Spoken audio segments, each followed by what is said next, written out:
This is part two of what's going on with the WGA and the agencies today. RE, the end of packaging fees. Go back and watch part one, or you're going to be kind of lost.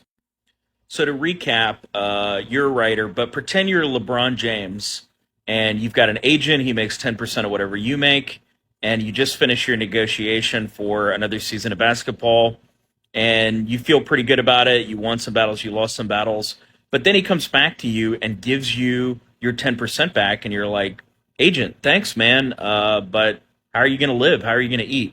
Then you find out he's getting paid underneath the table by the NBA a much larger sum than your 10%. Wouldn't you doubt that you were paid the most that you were worth? Like, wouldn't you see that the incentives are sort of inherently misaligned there? And is this a big deal? And the answer is it absolutely is a big deal. Something's not right in Denmark, right? But it's more than just the sort of morals of the marketplace. It's more than just they're not getting the best deal for you, because your agent is a fiduciary, and that has a special status under California law. The California courts have held that an agency relationship is a fiduciary one, obliging the agent to act in the interest of the principal, Engela v. Permanente. It is no small thing to be a fiduciary to another. Many forms of conduct permissible in a workday world for those acting at arm's length are forbidden to those bound by fiduciary ties. In California, a fiduciary is held to something stricter than the morals of the marketplace.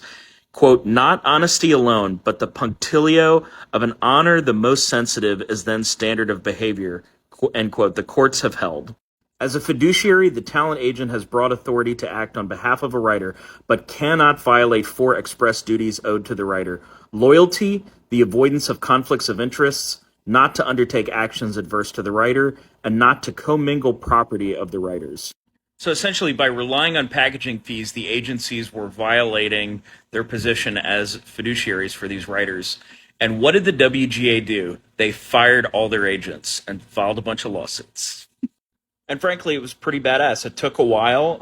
It strained some relationships. A lot of writers have very close relationships with their agents, but the truth is that the standing policy of these agencies was not in the best interest of the writers, and in particularly the rank and file writers that make up the majority of the WGA membership.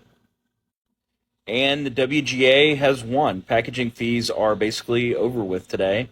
So that is the end of what I consider a highly unethical practice that went on for almost 3 decades.